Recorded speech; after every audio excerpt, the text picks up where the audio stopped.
Welcome back to my channel. आज हम सीखेंगे कि हम पावर पॉइंट प्रेजेंटेशन को फ़ोन में कैसे बना सकते हैं ईज़िली फॉर्म में। सो स्टार्टेड करते हैं। आप प्ले स्टोर पे जाएंगे। प्ले स्टोर पे जाकर ही आप सर्च पर कहाँ पे क्लिक करेंगे और पीपीटी लिखेंगे तो भी आपका माइक्रोसॉफ्ट पावर पॉइंट ओपन हो जाएगा। और अगर इसी की जगह आप पावर पॉइंट प्रेजेंटेशन लिखते हैं, मतलब पावर पॉइंट टाइप करते हैं, तो भी आपका माइक्रोसॉफ्ट पावर पॉइंट ऑन हो जाएगा। अब हम इसको इंस्टॉल कर लेते हैं। सो जैसे आप देख रहे हैं कि ये डाउनलोड हो रहा है। इसके डाउनलोड होने के बाद मैं आपको ये बताऊंगी कि आप इसको किस तरह से तैयार कर सकते हैं इसमें अपनी पीपीटी, मतलब पावर पॉइंट प्रेजेंटेशन।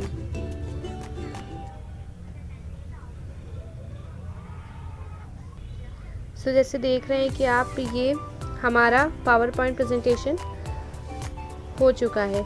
इसके बाद आपको इसमें जाना है और इसमें आप ये सेटिंग को ऑन कर देंगे, ठीक है।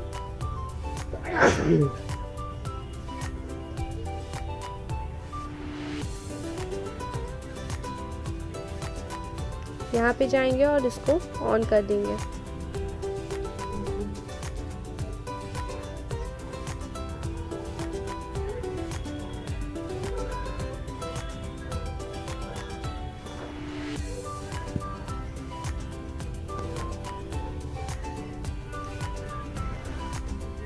ऑन करेंगे, या आपसे डिटेल मांगेगा, मतलब आपसे एक कि आप इसमें जो अपना इससे आपकी डिवाइस को ऑलो करना चाहते हैं कि नहीं करना चाहते हैं, या आपकी वीडियोस हैं, फ़ोटोज़ को एक्सेस कर लेगा।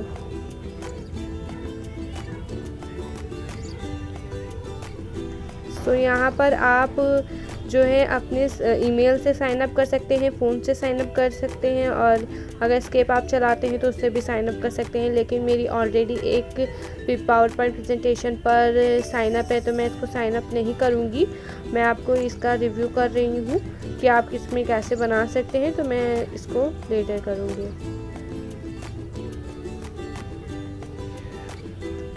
ठीक है, इसके बाद ये पूछेगा कुछ प्राइवेसी वगैरह आपको।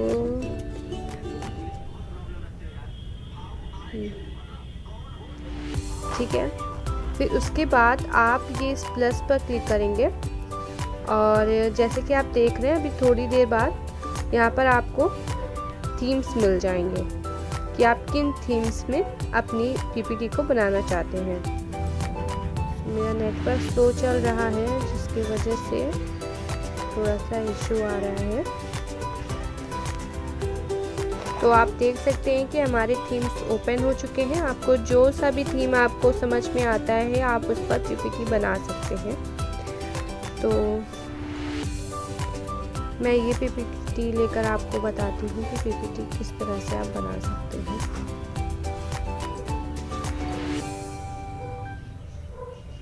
टैप करेंगे और एडिट पे जाएंगे। आपको जो सा भी यहाँ पे लिखना है, जैसे कि मैं लिख देती हूँ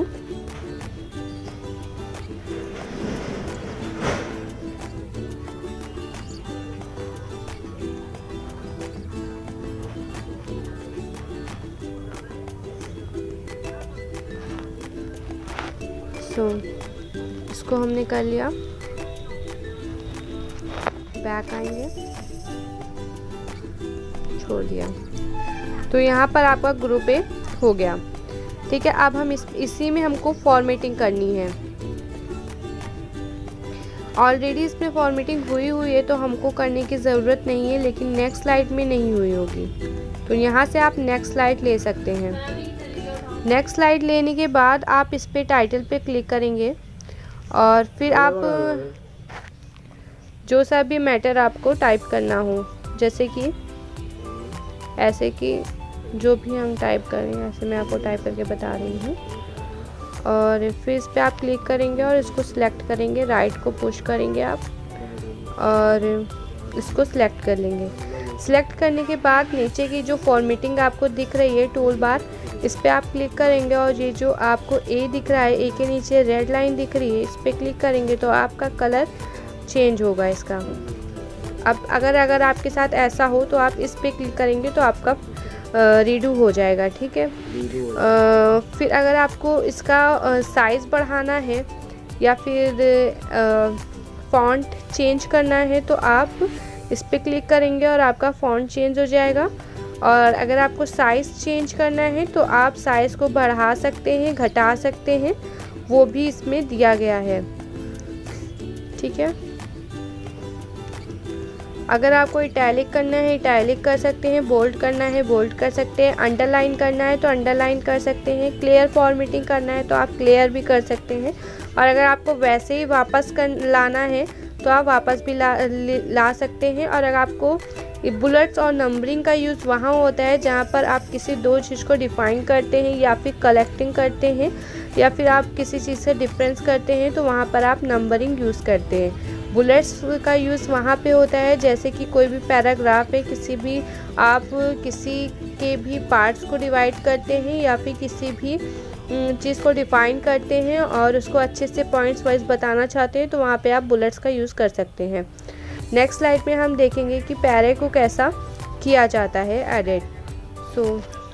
अब हमको फॉर्मेटिंग करने सीखना होगा कि हम कैसे भी अपने पैराग्राफ को अच्छे से डिफ़ाइन कर सकते हैं। तो अगर आपने कहीं से अपना मैटर कॉपी किया है और वहाँ पे पेस्ट करना चाहते हैं तो आप वहाँ से कॉपी करिए और यहाँ पर आप पेस्ट भी कर सकते हैं। यहाँ पे आपको ये कॉपी का मिलता है, ये आप देख रहे हैं, और ये आपका न्यू कमेंट के पास आपको पेस्ट का मिलता है। तो मैंने अभी जो कहीं से कंटेंट कॉपी किया था मैंने यहाँ पे पेस्ट कर दिया है, जैसे कि आप देख रहे हैं। अब मुझे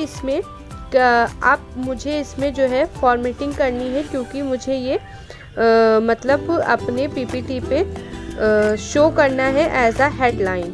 तो पहले मैं इसको सिलेक्ट कर लूँगी जैसे कि मैंने आपको बताया था, और इसके मतलब जो इसकी हेडिंग है उसको मैं अलग कलर से करूँगी और जो इसका पैरा है वो अलग कलर से करूँगी। तो जैसे आप देख रहे हैं, मैं इसको थोड़ा सा ऐसे कर देती हूँ जिससे कि आपको दिख सके। और फिर मैं इसी पे जाऊँगी और इसका कलर चेंज करना है क्योंकि मुझे इसे हाईलाइट करना है। सो मैंने इसका कलर चेंज कर दिया। अब ऐसा हो गया, मतलब ये ऐसा हो ही जाता है। और फिर मुझे इस पे जाऊँगी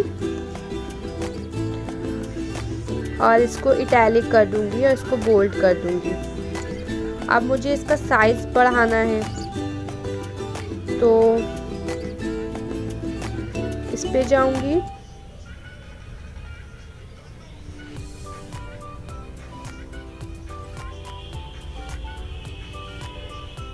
और ये साइज़ पे गई। अब मैं इसका साइज़ बढ़ा दूँगी।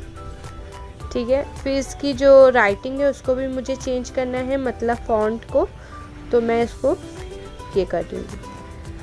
अब मैं इसको क्लियर कर दूँगी। ठीक है। क्लियर करने के बाद ये पहले से जैसा हो जाएगा। अब मुझे फिर वापस वैसे ही करना है तो मैं इस पर क्लिक करूँगी और ये वापस वैसा हो जाएगा। अब मुझे इसे पॉइंट वाइज समझाना है अपने स्टूडेंट को या फिर अपनी प्रेजेंटेशन में, तो मैं इस पर क्लिक करूँगी और नंबर वाइज आ जाएगा। अगर मैं आगे कोई भी सेंटेंस करती हूँ जैसे कि आप देख रहे हैं कि 1 लिख के आ गया, अब मैं कोई भी दूसरा कंटेंट लिखूँगी तो उसमें अपने आप 2 आ जाएगा। ठीक है। ये बुलेट्स करेंगे तो आप देख सकते हैं कि उसके जहाँ पे 1 था वहाँ पर बुलेट्स आ गई है। अब आता है कि मैं अपने जो मेरा मैटर है उसको मैं साइड करूँगी, मतलब मुझे उसे सेंटर में करना है कि इस साइड करना है, सीधे लिखना है, बीच में करना है या नीचे करना है थोड़ा सा। तो ये मैं अपने हिसाब से यहाँ पर जो भी दिया हुआ है मुझे बीच में चाहिए तो मैंने बीच में लिख दिया। ठीक है। आप जस्टिफाई भी कर सकते हैं, जैसे कि हिंदी की कॉपी में होता है 2 चॉइस होती हैं कि आप 1 लाइन छोड़कर लिख सकते हैं, 4 लाइन छोड़कर लिख सकते हैं या फिर एक भी लाइन छोड़कर नहीं लिख सकते। तो ये जस्टिफाई का जो ऑप्शन दिया गया है ये उसी चीज़ के लिए दिया गया है। टेस्ट इसका जो दिया गया है इसमें आपका पहला अक्षर जो है कैपिटल आएगा, जैसे कि इसमें दिख रहा है आपको ए बना हुआ, और बाकी जो लेटर होंगे वो छोटे आएंगे एज अ पोएम में जैसा कि होता है।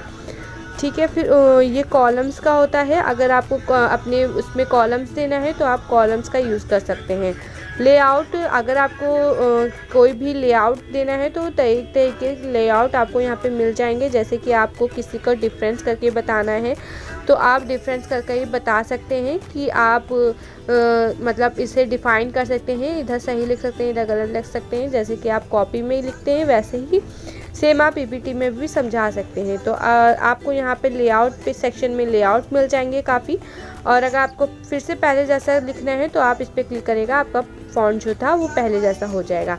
तो हमने डिस्कस किया कि इसमें होम का जो भी यूज़ होता है वो हमने यूज़ किया। अब हमें इसमें ये देखना है कि हम स्लाइड्स कैसे ले सकते हैं। जैसे कि बहुत से लोग स्टूडेंट्स नहीं ले पाते हैं तो हम वो देखेंगे कि इसमें हम स्लाइड्स कैसे ले सकते हैं। तो बैक के यहाँ पे आप देख रहे हैं, यहाँ से आप जैसे नोट्स और कमेंट्स का पहले हम देख लेते हैं कि नोट्स और कमेंट्स क्यों यहाँ पे लिखा हुआ है। तो नोट्स वो हैं जैसे कि आप प्रेजेंटेशन प्रेजेंट करते समय अपने कुछ नोट्स यहाँ पे लिख सकते हैं। वो नोट्स सिर्फ आपको दिखाई देंगे, प्रेजेंटेशन जो देख रहा है उसको नहीं दिखाई देंगे। ठीक है, आप यहाँ पे नोट्स लिख सकते हैं कि आपको कौन सा कंटेंट किस तरह से बोलना है या फिर क्या स्पेशल है इस कंटेंट में, तो आप वहाँ पे नोट कर सकते हैं। ये नोट आपको ही दिखाई देंगे, आप जिसको प्रेजेंट कर रहे हैं उनको नहीं दिखाई देंगे। कमेंट भी आप कर सकते हैं कि कमेंट का ये रहता है कि वो कमेंट्स उनको शो होंगे, लेकिन नोट्स वो आपके होंगे, सिर्फ आपको शो होंगे। वो आप जब स्लाइड करेंगे तो अब वो नीचे नोट्स लिखकर आ जाएंगे।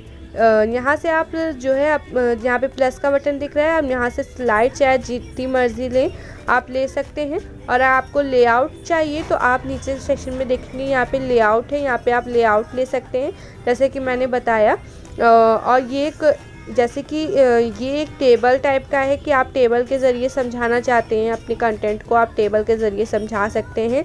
आप इरेज करना चाहते हैं, इस पर क्लिक करेंगे, या फिर इस पर ही क्लिक करके डिलीट करना चाहते हैं तो आप इस पर क्लिक करिए और इधर स्लाइड में आइए और इसको डिलीट कर दीजिए। ठीक है, और अगर आप वहाँ पर कंटेंट कोई प्लेन स्लाइड है और वहाँ पर कोई भी आपको बॉक्स नहीं मिल रहा है तो आप यहाँ पे देख रहे हैं ए बना हुआ है, आप यहाँ से यहाँ इसको सिलेक्ट करिए और आपका यहाँ पे कॉलम आ जाएगा, आप यहाँ पर भी टाइप कर सकते हैं।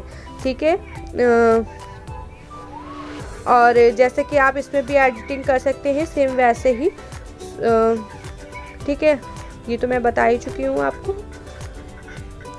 और आपको अगर पिक्चर्स और अगर और कॉलम्स पे आएंगे तो आप देखेंगे कि यहाँ पे आप पिक्चर क्लिक करके डायरेक्टली अपनी स्लाइड में ला सकते हैं। और ये वो है जैसे कि आप का जो भी फॉर्मेटिंग है वो क्लियर हो गई है और आपको रीडू करना है तो आप इस पर क्लिक करेंगे, आपका जो भी प्रेजेंटेशन होगा जिस तरह से आपने क्लियर हो गया होगा गलती से वो आपका फिर से आ जाएगा।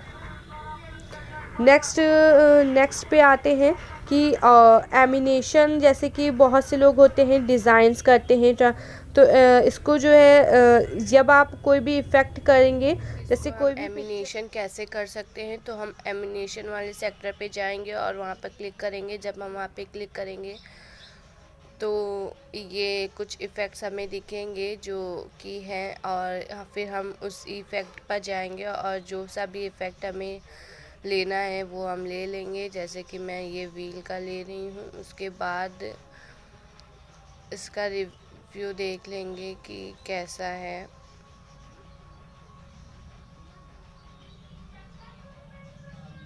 इस पे प्रीव्यू पे जाके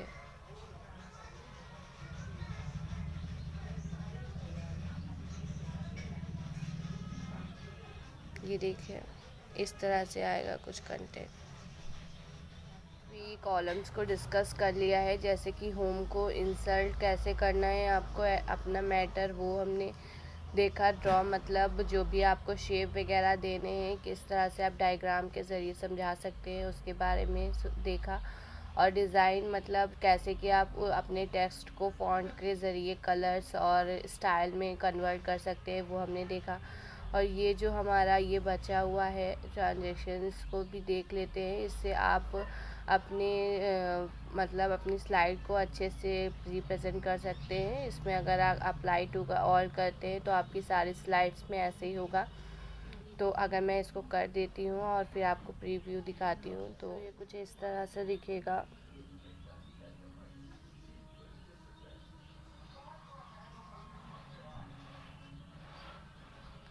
ओके, सो हमने इसको भी देख लिया, एनिमेशन को भी देख लिया। स्लाइड शो तो आपको पता ही है। रिव्यू, अगर आपको व्यू देखना है कि आपने किस तरह से अपनी एडिट की हुई है तो हम उसके ज़रिए देख सकते हैं। व्यू में आपको दो ऑप्शंस मिल जाएंगे। जूम का जूम करके पढ़ना चाहते हैं, जूम करके पढ़ सकते हैं, और अगर आप जूम करके नहीं पढ़ना चाहते हैं तो आप फिर विंडो कर सकते हैं, जैसे कि आपको विंडो दिख रही है। अब हम सीखेंगे कि इसको हम किस तरह से अपने ड्राइव में सेव कर सकते हैं। तो आप जब ऊपर आएंगे यहाँ पर, तो ये जो ऊपर ऑप्शंस मिल रहे हैं, ये एडिट का मिल रहा है ऑप्शन। अगर आपको कोई प्रेजेंट मतलब फिर याद आता है कोई भी टॉपिक, तो आप फिर से रिक्रिएट कर मतलब उसी में एडिट कर सकते हैं। अगर आपको सेव करना है तो आप यहाँ पे देख रहे हैं कि आपको सेव का ऑप्शन आएगा। अगर आप पीडीएफ के ज़रिए सर्च करना चाहते हैं, भेजना चाहते हैं अपने कॉलेज में, तो आप पीडीएफ के ज़रिए शेयर कर सकते हैं ब्लूटूथ के ज़रिए, और शेयर इट है, और जो भी मीडिया है जैसे जिससे आप शेयर कर सकते हैं आप उससे शेयर कर सकते हैं। अगर आप चाहते हैं कि आपकी जब पीपीटी तैयार हो जाए तो उसी के साथ आप रिप्रेजेंट कर सकें, तो आप वहाँ पर कुछ अपनी वॉइस के साथ भी समझा सकते हैं कि तब आपको सिर्फ अपनी स्लाइड ओपन करनी होगी बस। उसके बाद कुछ नहीं करना होगा, आप अपना जो है पहले से पूरा प्रेजेंट कर सकते हैं। इसमें आप पहले से अपनी वॉइस रिकॉर्ड कर सकते हैं। नोट्स मैंने आपको बता दिया है, न्यू स्लाइड्स आप देख ही चुके हैं। अगर आपको इसे सेव करना है तो आप ये सेव के ऑप्शन पे जाएंगे। सॉरी, एक मिनट, मैंने अभी लॉगिन नहीं किया हुआ है तो इस वजह से है। पर आप सेव के ऑप्शन में जब जाएंगे तो आपसे पूछेगा कि आप अपनी फ़ाइल का क्या नाम रखना चाहते हैं, इसको इंपोर्ट करना चाहते हैं मतलब ओडीपी पे, जैसे जो पेन ड्राइव वगैरह होती है उस पर आप करना चाहते हैं, तो इसमें ये सब कुछ ऑटोमेटिकली पूछ लेगा। जब आप ये सेव कर लेंगे तो आपको जब आप साइन अप करेंगे और ये आपका प्रीव्यू सेव हो जाएगा तो ये कुछ इस तरह से दिखेगा। इसके बाद आप यहाँ पर प्ले के बटन पर प्ले कर अपनी प्रेजेंटेशन को किसी और को प्रेजेंट कर सकते हैं बहुत ही आराम से। आई होप ये वीडियो आपके लिए काफ़ी हेल्पफुल रहा होगा। अगर आप मेरी इसी तरह की इंटरेस्टिंग वीडियोस देखना चाहते हैं तो प्लीज़ मेरे चैनल को सब्सक्राइब ज़रूर करिए और बेल आइकन को ज़रूर प्रेस करिए। और जितने लोग भी देखते हैं प्लीज़ एक लाइक और मेरे चैनल को सब्सक्राइब ज़रूर कर लीजिए। Thank you so much. Thank you.